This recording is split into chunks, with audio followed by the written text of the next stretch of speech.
บหลายเรื่องราวผ่านมาบางทีก็ดูจริงจังบางครั้งก็เป็นเย็นชาติดต่อได้แค่บางเวลา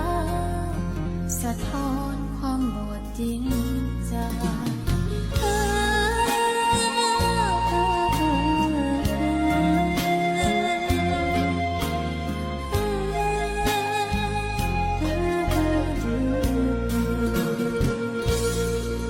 บอกกล้าเชื่อคำที่อ้ายเคยบอกย้ำใจหวังย่านจีบแล้วจากให้วางแล้ววางไปไกลกันฝากคำหวานมาคิดฮอดนักฟังจนชินใจฟังดีแต่ด้อยความหมายบางครั้งใจมันโดนอายทิ้งคือโทษบ่จริงใจอายจึงทิ้งให้รอคือโทษบ่พอทุกอย่างที่รอจึงบ่เป็นจริงบ่เหงาอายบ่คิดเห็นบ่จำเป็นก็ทำเป็นนิ่ง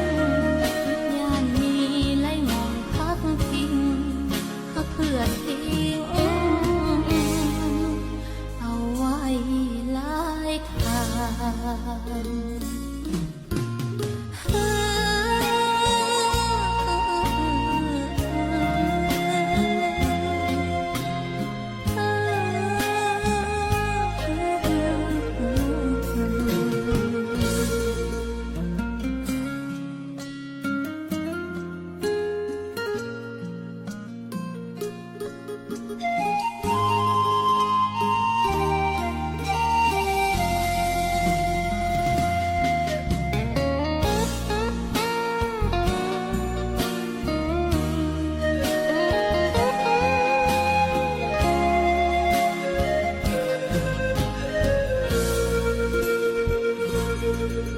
ขึ้นฮอดด้วยใจหรือเป็นเพียงอะไรใจเหงาขึ้นฮอดคำเก่ากลับเหงาทุกคราวได้ฟังฝากคำแต่บ่เห็นคน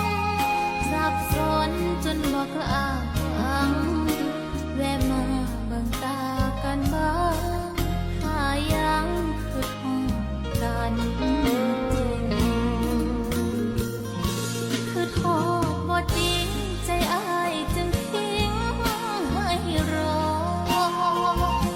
คือโทษบ่พอทุกอย่างที่รอจึงบ่เป็นจริงบ่เหงาอายบ่คิดเห็นบ่จำเป็นก็ท